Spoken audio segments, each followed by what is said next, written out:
Me encanta que tengan el reloj ahí, porque así me puedo orientar con el tiempo. Es muy importante que no se mantenga, sobre todo a esta hora, ¿no? Bueno, muy buenas noches, estamos muy felices con mi esposa de poder estar aquí, compartir con ustedes este tiempo especial. Es un gran privilegio, es un honor abrir el Santo Libro de Dios para el pueblo de Dios. Y no somos ajenos al pueblo de Dios. Quiero que sepan que hoy vamos a estar sentados con ustedes. Yo mismo, quien habla, va a estar ahí, porque va a hablar Dios. Y Dios habló a mi corazón, habló el de mi esposa, y compartimos este pasaje juntos. Y es el que Dios puso para traer esta noche, ¿no? Pero quiero, antes que nada, decir algunas palabras. En primer lugar, estoy feliz de ver el progreso del templo. No digo de la iglesia, a veces decimos la iglesia porque es la forma rápida de decir, ¿no es cierto? Pero realmente la iglesia somos todos nosotros. Pero el progreso del edificio, ¡qué bendición!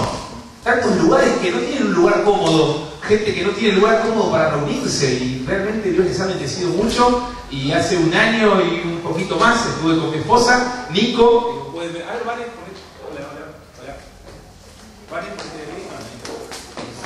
ponete de pie, quiero que lo vean, que lo conozcan. Ahí está mi hijo Nicolás. Él estaba hace un año atrás cuando vine, estaba en el vientre de su madre, creo que tenía 4 meses, 3 o 4 meses cuando vinimos. Y bueno, fue ver ahora toda la transformación, no estaba todo de esta manera. Me acuerdo que... Muchas gracias. Muchas gracias. Me acuerdo que ya habían avanzado, que estaban haciendo la parte de la entrada, todavía está terminada, y bueno, y otras cosas más que ahora veo y digo espectacular, bien iluminado, me encanta, sensacional.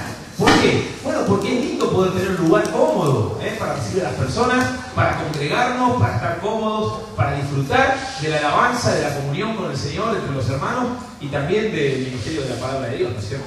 Entonces, agradezco a Dios por verles, que Dios nos permite crecer también en esto, ¿no? La bendición que recién Miguel me decía de poder tener 2 cultos. Qué lindo que puedan tener el templo bien utilizado, por las mañanas, por las noches. Me decía también que van a empezar con una escuela bíblica ahora esta semana, ¿no es cierto? Así que es una bendición poder aprovechar el lugar que Dios da. Y claro, el lugar en realidad no es la prioridad, ¿no? Da comodidad, pero qué lindo que puedan tener como iglesia un tiempo como este, a las mañanas, a las noches, poder recibir diferentes grupos de personas y poder predicar el Evangelio, predicar la palabra, crecer en el conocimiento bíblico. Y Dios bendiga la iglesia aquí en Tesey. Estamos con mi esposa muy agradecidos de estar aquí. Gracias por la invitación. Y bueno, vamos a orar y vamos a comenzar con lo que Dios tiene para hoy, para cada uno de nosotros. Amado Dios y Padre, Señor, oramos a ti agradecidos porque podemos disfrutar de una comunión plena gracias a tu sacrificio, a tu obra.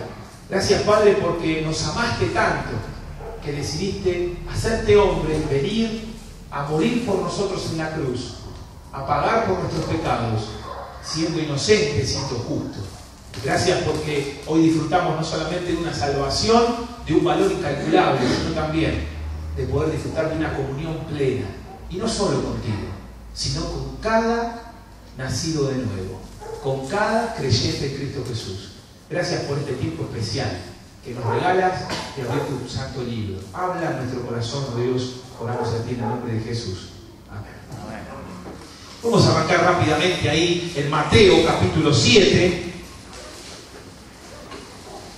Y para poder entrar un poquito en el tema, pensaba en cómo el Señor va a presentar el reino que Él iba a instaurar, el reino que va a ser postergado. Mateo habla del reino de los cielos y del reino que el Mesías iba a instaurar, pero un reino que luego iba a ser postergado por el rechazo de su nación.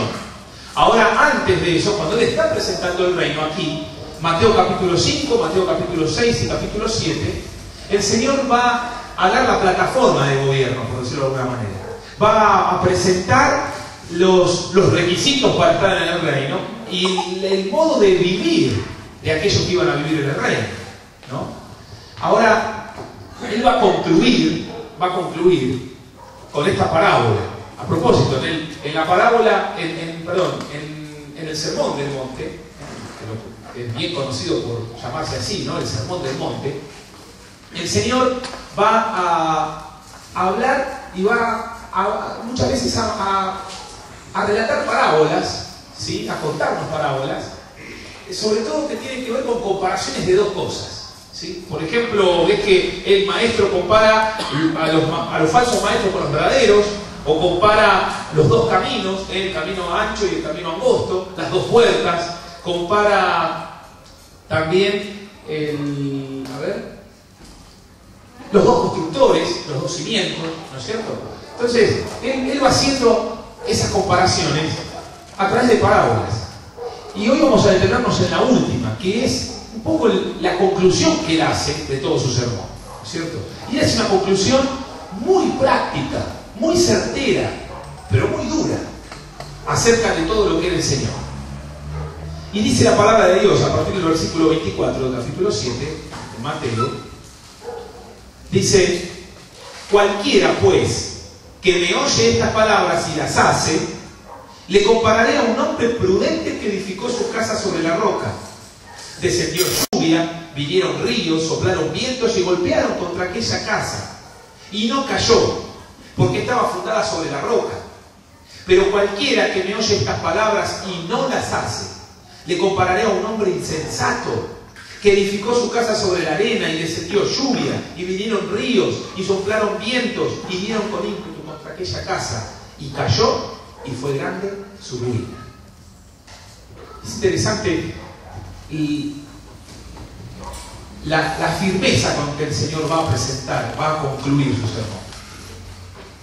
Porque todo el pueblo, toda la gente ahí reunida que estaba escuchándole, muchos quizás cuando escuchaban las bienaventuranzas, bienaventurados los mansos de espíritu, bienaventurados los humildes, bienaventurados, algunos se identificaría, ¿no?, con la humildad y diría: qué barba, soy bienaventurado porque, claro, yo soy humilde, ¿no? Otro diría: claro, yo soy puro de corazón, así que yo voy a entrar al reino de Dios. Otro quizá pensaría, y cada uno tendría un pensamiento de lo que tal vez se identificara.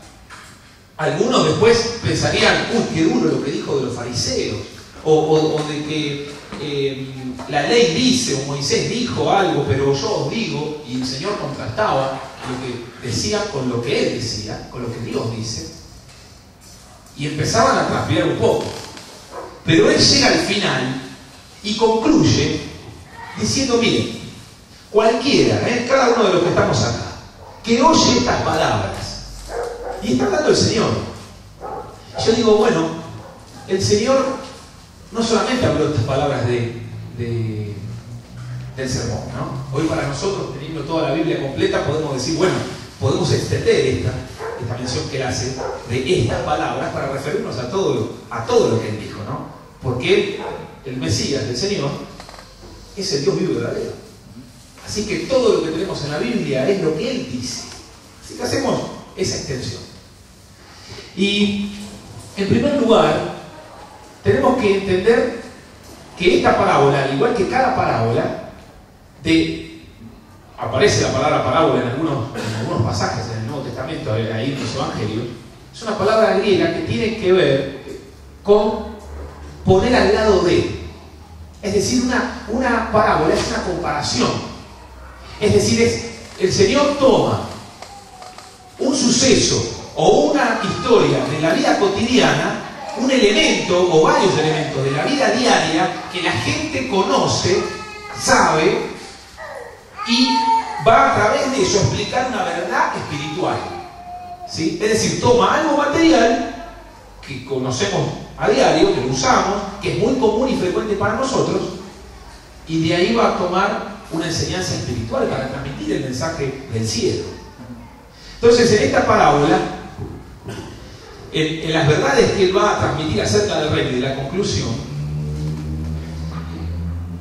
la parábola tiene algo particular. a veces nos rompemos la cabeza desmembrando las palabras de la parábola para buscarle un sentido, ¿no? Y realmente la parábola tiene una verdad espiritual que el Señor quiere transmitir. Y en esta parábola, el Señor tan solo quiere decirnos: mirá, todo aquel que me escucha, que oye lo que digo y no pone en práctica lo que digo, es un hombre que va a terminar en la ruina. Es una mujer que va a terminar sufriendo. Por eso es duro, porque el Señor me está diciendo: mira, Emiliano, si vos no haces lo que te digo, vas a sufrir, te va a ir mal, te vas a arruinar. Eso está diciendo. Pero aquel que escucha, que oye y que obedece, que pone en práctica, entonces es aquel que va a disfrutar de la bendición. La obediencia trae bendición a nuestra vida. Ahora, sí podemos ver en esta parábola algunas palabras con las que nos podemos ir identificando, y vamos a tratar de entender el ejemplo que él da. Porque claro, el ejemplo que él da era muy cotidiano, muy frecuente para la gente de su época.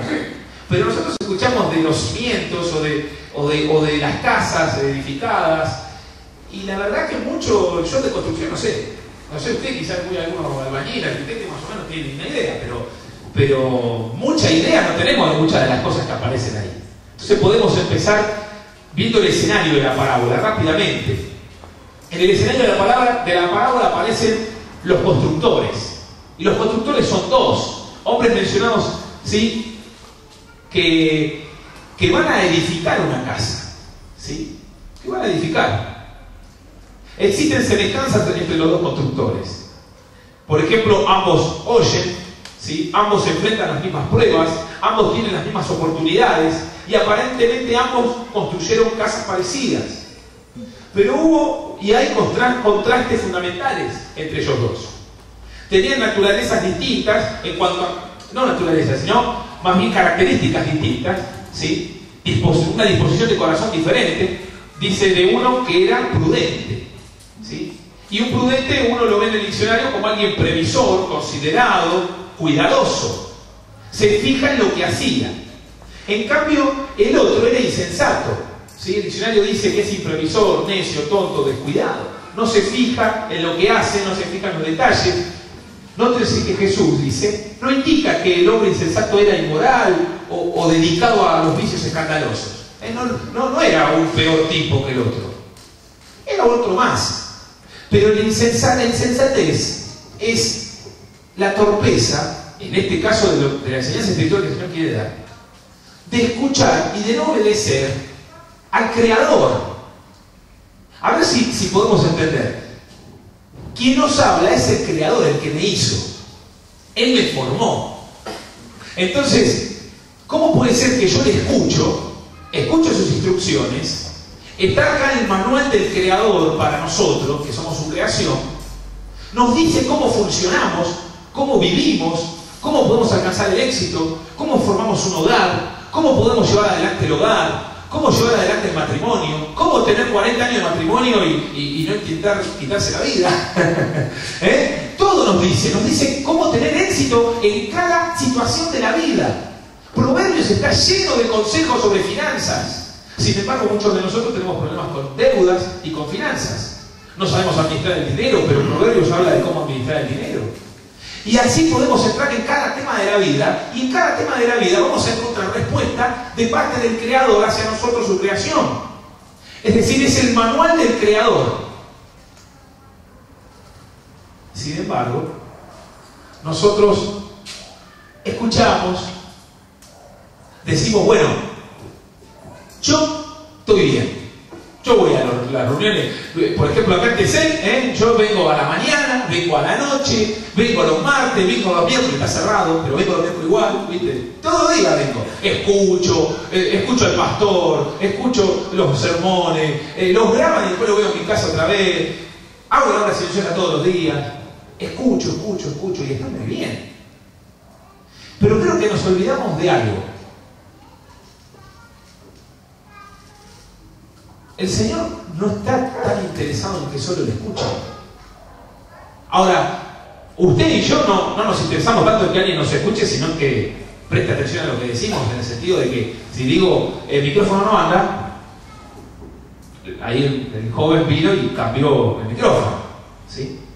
Y si se hubiera quedado sentado, yo digo, perdón, el micrófono no anda. Ah, bueno, y hace así. Bueno, yo no estoy esperando esa respuesta de él. Estoy esperando otra respuesta. Que vea, vamos a cambiar el micrófono. Usted no habla para que la palabra se la lleve el viento, ¿o sí?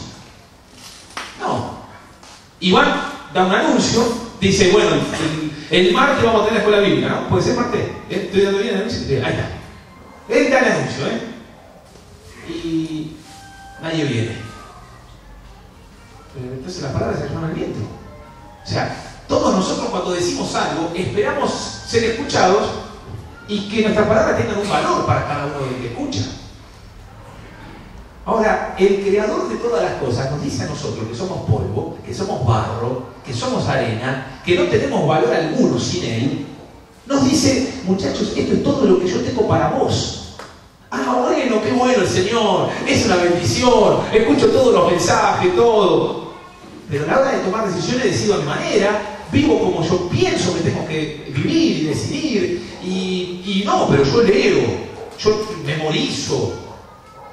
¿Se dan cuenta que el Señor está reclamando que lo escuches, que lo escuche? No, pero yo lo escucho siempre. No está hablando del oír con el órgano auditivo. Está hablando de prestar atención con inteligencia, con sensatez. Eso me hace sabio. Sabio es escuchar y hacer. Sabio es escuchar y hacer. El Señor habla y yo escucho y hago. Eso me hace sabio. Insensato es aquel, la palabra en sí lo dice, ¿no? Es una palabra compuesta de sesos, ¿sí? Y insensato es sin seso. No estoy usando el raciocinio, el cerebro. Es decir, no es una burla que el Señor hace de nosotros, pero nos está haciendo pensar. Cuando yo actúo de esa manera, no actúo con sensatez, no estoy usando el cerebro que Dios me dio para tomar decisiones correctas, sabias, responsables. Ahora el Señor continúa hablando de cada uno de ellos, ¿no es cierto? Es interesante que los dos constructores representan dos hombres en esta vida. Ambos usaron el mismo material, los mismos planes, y el mundo, las personas, no pueden establecer la diferencia entre las dos casas, porque realmente las casas que hicieron eran iguales, ¿sí? No da detalles. Tampoco el Señor le interesaba dar detalles de las casas porque es un ejemplo. Entonces podemos entender que las dos casas no es el objetivo que Él quiere explicar. Son casas, ¿sí? Son construcciones. Pero sí, hay algo interesante. Habla de la tempestad. Y cuando viene la tempestad, el tiempo de prueba, la casa que no está cimentada en la roca se derrumba y cae. Eso es lo interesante. El verdadero cristiano está cimentado sobre la roca. Y la Biblia habla incansablemente de que la roca es Cristo, tanto en el Antiguo Testamento como en el Nuevo Testamento. Y el Señor lo que está diciendo es cualquiera que escucha, que oye las palabras que digo y no las hace. Y después dice que escucha y hace las palabras que digo. Y a ambos que dice, los compararé con. Y el Señor hoy, ¿cómo me está viendo a mí? ¿Con quién me puede comparar? En un momento cuando me hacía estas preguntas yo dije, ¿con quién me puedo comparar? Y tuve que cambiar la pregunta. Porque a mis ojos, realmente a mis ojos, Emiliano es un hombre sabio. Sí, soy sabio porque yo hago la oración silenciosa, pero también trato de aplicarlo y estudio la palabra de Dios, la leo y busco de obedecer, y a mis ojos soy sabio. Pero cuando meditaba en eso dije, pará, el que sabe hacer lo bueno y no lo hace es pecado. El que obedece en todo lo que dice, toda la ley, y desobedece en un punto, falla en un punto, se hace culpable de todos los puntos de la ley. Yo no puedo evaluarme a mis ojos, porque a mis ojos estoy justificado. ¿Cómo me ve Dios? Entonces vuelvo a hacer la pregunta, no lo que yo pienso. ¿Cómo me ve Dios a mí? ¿Con quién me compara hoy? ¿Con quién te compara? ¿qué pensás que sería su respuesta? A mí me humilla estar parado acá adelante y hablar con ustedes. Por eso les dije, yo voy a estar sentado ahí con ustedes, porque realmente yo no puedo pararme acá delante de ustedes y hablar como si yo estuviera fuera de este grupo. Yo estoy sentado ahí. Y el Señor me dice, mira, Emiliano, cada día que vos tomás decisiones, estás edificando un ladrillo. Cada decisión es un ladrillo. Vos estás edificando tu vida y a veces edificás bien porque construís sobre el cimiento correcto, con los materiales correctos, que es la palabra de Dios, y tomo decisiones con la palabra de Dios. Pero a veces voy construyendo ladrillos con mi insensatez de decidir sin consultar a Dios, sin tener en cuenta algunos pasajes de la Escritura, y pienso que estoy bien. Sin embargo, Dios ve que mi casa tiene algunos ladrillos que en cualquier momento se pueden desmoronar ante la prueba. Y a eso quiero llegar, ante la prueba. Porque el Señor habla de los constructores, habla de los cimientos y habla de las calamidades. Y cuando ves los cimientos son muy sencillos de reconocer. El cimiento es la obediencia a la palabra de Dios, Cristo, o el cimiento es mi propia filosofía de vida, mis pensamientos, mi manera de hacer las cosas, parecidas, que eso es lo peor, y eso es lo más difícil de reconocer en nuestra vida. Lo que es parecido y no es real. No es lo que Dios realmente aprueba. Y si lo digo de esta manera, ¿qué sería algo parecido a lo que Dios desea de mí? Bueno, por ejemplo, la Gran Comisión, muchos pensamos o piensan que yo estoy bien con Dios en el evangelismo, porque yo llevo folletos, le reparto alguno, hablo, comparto. Ahora, si Dios me pregunta hoy a mí, muy bien, estás evangelizando, ¿cuántos discípulos hiciste ya? ¿Cómo? Claro, ¿cuántos discípulos hiciste? No, bueno, discípulos no tengo. Entonces no estoy cumpliendo la Gran Comisión. No, pero sí hay que predicar, sí. Pero la Gran Comisión tiene dos partes, que es toda la Gran Comisión. Cumplir una parte no es cumplir la Gran Comisión, es cumplir la mitad. La Gran Comisión es hacer discípulos. Si yo solo predico el Evangelio, que está muy bien, la Escritura me anima a predicar el Evangelio. No está diciendo no predique el Evangelio si no está dispuesto a discipular, no dice eso. Yo tengo que predicar el Evangelio, tengo que dar folletos. Sí me puse nervioso del peaje porque estoy agarrando la moneda y no me alcanzaba. Y cuando me estaba dando el papelito me acordé del folleto, porque hay que repartir el Evangelio, porque uno no sabe lo que Dios va a hacer con su palabra en el corazón de alguien. Pero lo que voy es a lo que va el Señor, lo que vino a mi vida. Para que vos pensás que estás haciendo lo que yo te pido y no estás haciendo todo lo que te estoy pidiendo, estás haciendo parte de lo que te estoy pidiendo. Y hacer parte no es hacer lo que yo te pido. Hacer discípulos es el todo. Evangelizar es una parte. Cuando le evangelizo, lo invito a la iglesia, lo empiezo a traer a las cosas del Señor, lo visito. No necesito pedir permiso para eso. Le prediqué a alguien el Evangelio y lo puedo invitar a la iglesia, lo puedo traer, lo puedo visitar. Pero es mi responsabilidad. Bueno, como esas cosas. Hacer la hora silenciosa, mi comunión personal. Bueno, llenar un cuadernillo no es garantía de que tengo comunión con Dios. ¿Se dan cuenta? Bueno, yo hago tu devocional. Perfecto.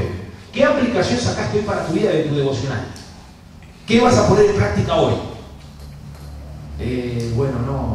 Lo que pasa es que es una reflexión lo que yo leo. Bueno, está bien. Pero esa reflexión, ¿qué sacaste para vos? No sé. Bueno, entonces, perdiste tiempo. Solo estás leyendo. ¿Es bueno leer? Sí. La palabra de Dios limpia la mente. Hacer la lectura bíblica es buenísimo, es una bendición. Pero ¿por qué pasan los años y yo sigo sentado en una banca en la iglesia sin ministerio, sin estar activo? Si yo leo, voy a las clases bíblicas, ¿por qué no estoy sirviendo a Dios como otros? Bueno, de repente el problema no está en leer y oír, sino que justamente me quedé ahí en el oír. Entonces vamos a ir rápidamente a Santiago. Santiago capítulo 1, versículo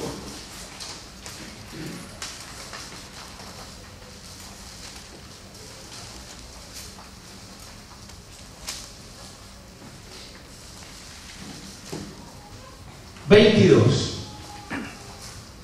Dice, pero sed hacedores de la palabra y no tan solamente oidores. ¿Ves? Es sed hacedores, no tan solamente oidores. Y acá viene el problema, engañándoos a vosotros mismos. Es el autoengaño. El problema del cimiento equivocado. ¿Usted piensa que la persona que edificó sobre la arena, sobre la tierra, sobre un cimiento inestable, ¿usted piensa que esa persona sabía que iba a venir la tormenta y que le iba a destruir todo y se iba a quedar en la ruina? ¿Usted piensa que alguien así haría eso y dice, pero si yo... Y bueno, no importa. Pero mirá, hay un costo para edificar.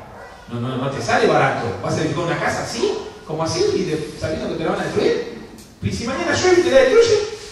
¿Por tanto sacrificio?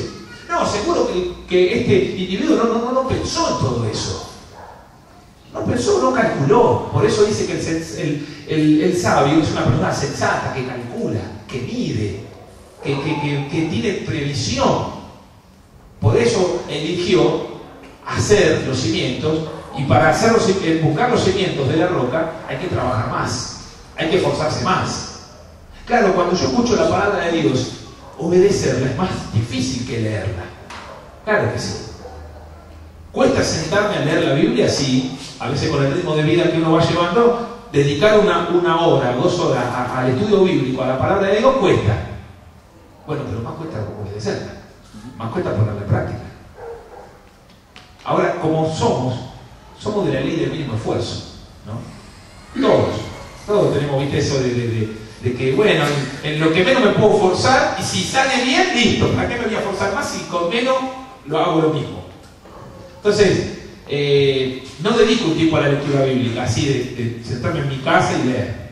No, de repente tengo un ratito ahí en la calle y saco el Nuevo Testamento, viste, el azul desde chiquito y lo leo ahí. Entonces cumplí con la lectura. En medio de todo lo lío de la calle, del trabajo, de la escuela, de todo, ¿qué me puede quedar de lo que leí? Yo lo he hecho eso un montón de veces para aprovechar el tiempo. No está mal, pero si yo creo que así ya escuché al Señor y ya tengo lo que Dios tiene para mí y ya sé, Dios hoy me habló de esto y lo voy a hacer, no medité en eso. Leí, le presté atención ahí a lo que decía, dije, qué buen versículo por ahí lo marco, y ahí quedó. Es fundamental para mi crecimiento, para que me vaya bien, para que cuando vengan lo tercero que mencionan, las calamidades, yo pueda resistir. El día de la prueba llega, y llega para las dos casas, llega para los dos constructores, llega para ambos. Es interesante que a veces escuchamos oraciones o pensamientos de personas que dicen, no, pero gracias Señor porque a nosotros no nos tocan estas cosas, hablando de los cristianos, o no nos pasan. Vemos, no sé, un crimen en la calle, qué bueno, nunca un hermano de la iglesia de Tapiales le pasó, por ejemplo, que lo asaltaran, lo mataran. ¿Y por qué? No, porque Dios te cuida. Está bien, pero ahora, una cosa es el cuidado de Dios, la protección de Dios, y otra cosa es el permiso de Dios para que suceda algo. Dios permite que pasen cosas. Y uno cuando empieza a analizar dice, hay familias cristianas que han perdido un hijo. Y con un concepto errado de esto, por no oír, por no estar sobre el fundamento correcto, puedo decir una barbaridad. No, a los cristianos no nos pasan esas cosas. ¿Cómo no? El Señor me protege. Su cuidado está conmigo, pero también le tiene un propósito. Un propósito. Y en su propósito permite. Y eso no significa que se anule su protección sobre mi vida, sino que tiene propósito. Y así vienen las pruebas, las calamidades. Los constructores construyen, hacen sus casas, eligen los cimientos, cómo van a hacer la casa, dónde. Algunos se esfuerzan y lo hacen bien, otros no. Bueno, así pasa con mi vida. Estoy viviendo la vida que Dios me dio y no elijo los materiales correctos para mi vida, no le presto atención a Dios, a sus palabras. Voy tomando decisiones a diario sobre qué voy a hacer con mi familia, qué carrera voy a seguir, qué voy a hacer mañana, qué voy a hacer en el trabajo. Un montón de situaciones que van surgiendo. ¿Y cómo decido? Decido con la palabra de Dios, con el consejo de mi discipulador, de mi consejero, de mi pastor. ¿Cómo decido? Pido consejo, me juego, me mando solo a tomar la decisión. Muchas veces se ve el dolor de un matrimonio que ya no pueden seguir juntos. Y tratamos con Vane la otra vez de un caso también. De un matrimonio que un lío, de que no estaban casados, pero ya tenían hijos, pero estaban ya por casarse y claro, habían recibido a Cristo hacía poquito y tenían toda una ensalada. Y claro, íbamos viendo lo que Dios dice del matrimonio, de la crianza de los hijos, tenían problemas, estaban viendo la casa de la suegra de uno de ellos. Todo mal, todo al revés de lo que la Escritura dice. La Escritura me dice que el matrimonio es una nueva unidad familiar, que no tienen que vivir con los padres, que tienen que vivir obedeciendo la Escritura en lo sencillo. Dice que no tengo que maltratar a mi hermano, por ejemplo. Bueno, mi esposa, mi hermana en Cristo, la tengo que maltratar. Dice que la tengo que amar como Cristo amó a su iglesia y se entregó a sí mismo por ella. Y la mujer le dice respete a su marido. Bueno, si yo voy obedeciendo a lo que Dios me dice, el matrimonio funciona. Bueno, eso lo puede trasladar a todas las áreas de la vida. En la crianza con los hijos pasa lo mismo. En el ministerio o en el área en que estás, aquí en la iglesia o en el trabajo, la Escritura te da instrucciones de cómo dirigirte y moverte con respecto a autoridades, con respecto a personas que tenés bajo tu liderazgo, compañeros en el ministerio. Todo la Escritura te va diciendo qué tengo que hacer con los roces que tengo con personas. Nosotros nos manejamos muy diferente a lo que la Escritura dice. Si tengo bronca con alguno, antes de haber arreglado el problema con alguno, ya lo sabe mi familia, lo sabe el vecino, lo sabe el otro. Sí, porque ya no tengo problema con Iván. Sí, porque dice que Iván no sabe lo que le hizo, ¿viste? ¿Y qué tienen que saber los demás? La Escritura me dice que si yo tengo un problema con mi hermano, lo tengo que resolver con él. ¿Ves que hice todo mal? Hice todo mal.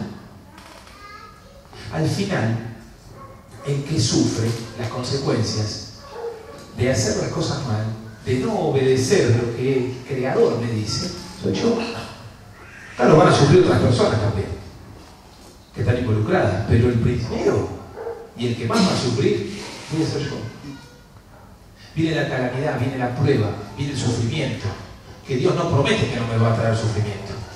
Un error tremendo eso, pensar eso. No. En su propósito divino me puede venir la calamidad a mí también.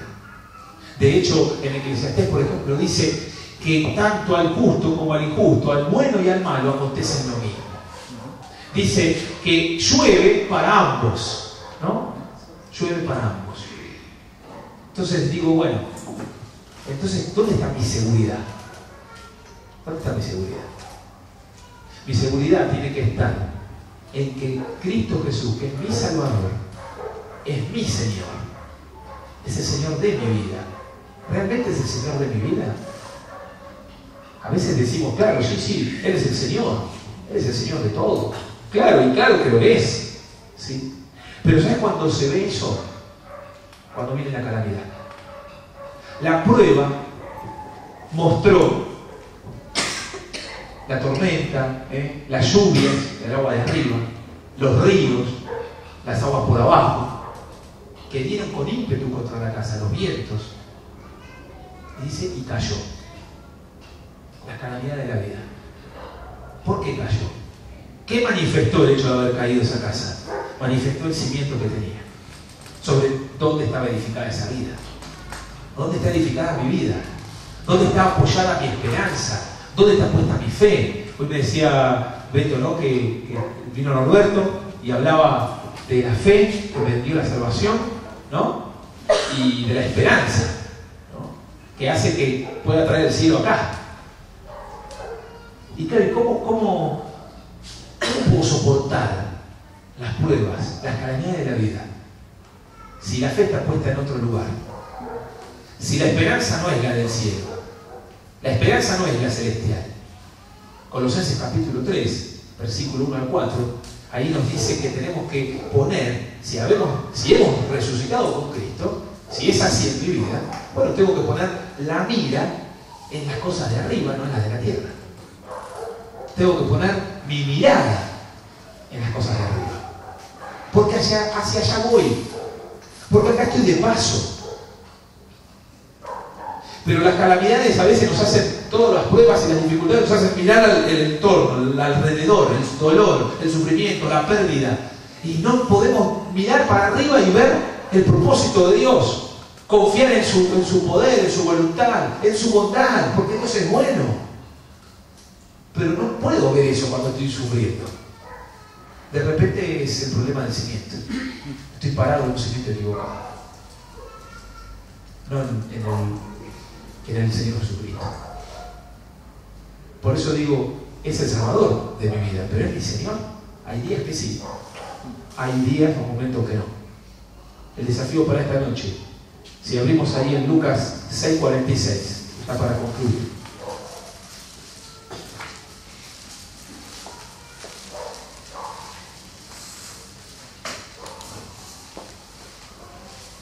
Lucas capítulo 6, versículo 46. Dice la palabra de Dios, el Señor Jesucristo hablando, dice: ¿por qué me llamáis Señor, Señor, y no hacéis lo que yo digo? ¿Por qué me llamás Señor, Señor, y no hacéis lo que yo digo? Si le llamo Señor, no puedo responder como Pedro respondió en un momento. Señor, no, le dijo. ¿Sabes que es una declaración absolutamente absurda e incompatible? Son dos palabras, Señor, no, que jamás, si entendés lo que significa Señor, jamás puede ir una negación después. Jamás. A ver, como para que podamos entender un poquito más la trascendencia y la fuerza que tiene esta declaración. Vamos al tiempo de Daniel, Nabucodonosor. Nabucodonosor fue uno de los emperadores más déspotas que hubo. No había ley en el reino, sino la palabra del rey, del emperador Nabucodonosor. ¿Sí? Lo que Nabucodonosor decía era ley. Y hoy podía decir: decapiten a todos los judíos, y en 12 horas cambiar, cuando están a punto de decapitarlo a todos, decir: no, ahora no se decapita a nadie. Listo. Lo que él decía era ley. ¿Quién podía ir a Nabucodonosor y decirle: pero Nabucco, mirá, está todo mal, no, lo que vos pedís no? Cuando los magos le dijeron: lo que usted pide no se puede hacer, Nabucodonosor explotó en ira y ya los estaba mandando a ellos y a todos los magos del reino al horno, a matar, los mandó a matar. Y ahí Dios encontró a Daniel, y cuando le contó a Daniel lo que estaba sucediendo, Daniel dice: no, pará, voy yo y le voy a dar la interpretación del sueño. Pero si no se le puede decir no a un señor. No se puede. Y el Señor me dice, el Señor es el Dios Todopoderoso, me dice: me llamas Señor. Señor es equivalente a que reconozco que eres el dueño de mi vida, que yo no soy nada. Reconozco que Él es el creador, que yo soy una partícula de polvo frente a Él, que no puedo ni siquiera mirar para arriba. No soy nada frente a Él. ¿Cómo yo, siendo lo que soy, nada, puede decirle no al creador? Es tan absurdo como cuando habla del barro, del alfarero. ¿Cómo el barro le va a decir cómo hacer su trabajo al alfarero? Es absurdo. El que hace una vasija, el barro no le habla, la hace como quiere. Es ridículo decir, no, el barro me dijo cómo lo tenía que hacer la vasija. No existe eso, no existe. Pero ves que es desagradable para Dios que siendo el Señor, no sea el Señor de mi vida. Es muy desagradable para Él. Gracias que Él es Dios. Porque yo me siento en un momento a pensar, y si yo fuera Él, ¿qué hago con alguien que cree que me hace eso? Lo aplasto así con el pulgar. ¿Qué no? Toma, me hago otro. Igual es lo mismo. Pero el Dios que tenemos es tan misericordioso y es tan bueno que en vez de desecharnos y aplastarnos, nos dejó escrito esto. Para que cada vez que lo leamos podamos evaluar. ¿Solamente estoy oyendo o estoy haciendo? Si solamente estoy oyendo, el Señor me dice, ¿por qué me llamas Señor, Señor? Y no haces lo que yo digo. Que Dios bendiga su palabra. Vamos a orar. Querido Dios, Señor, gracias, Padre, porque tu palabra es veraz, es fuerte, nos dice la verdad. Y Señor, cuando nos examinamos a nosotros mismos frente al espejo de tu palabra, nos podemos dar cuenta, Señor, cuánto nos falta para obedecerte más. Cuántas decisiones equivocadas hay en nuestra vida muchas veces. Cuánto tiempo le dedico al televisor, al internet y a otros quehaceres que al deleite de abrir tu libro, de estudiarlo, de leerlo, de orar a ti. Cuántas veces puedo ir a visitar a alguien, llevarle un folleto, hablarle de ti, y me quedo haciendo otra cosa que nada tiene que ver con tu obra. ¿Cuántas veces, Señor, fallamos escuchando el sermón, escuchando tu palabra, domingo tras domingo? Y nos olvidamos tan rápido como llegamos a la casa. Señor, que esta reflexión y esta parábola pueda marcar a nuestra vida un antes y un después con respecto a tu persona, a tu palabra, al valor que tienen tus palabras, que realmente tengan un valor precioso para nosotros, más que cualquier cosa. Que podamos buscar obedecerte cada vez que podemos tener contacto con tu palabra. Oramos agradecidos por esta noche, por este tiempo con tu palabra. Gracias por hablarnos al corazón. Oramos en el nombre de Jesús. Amén.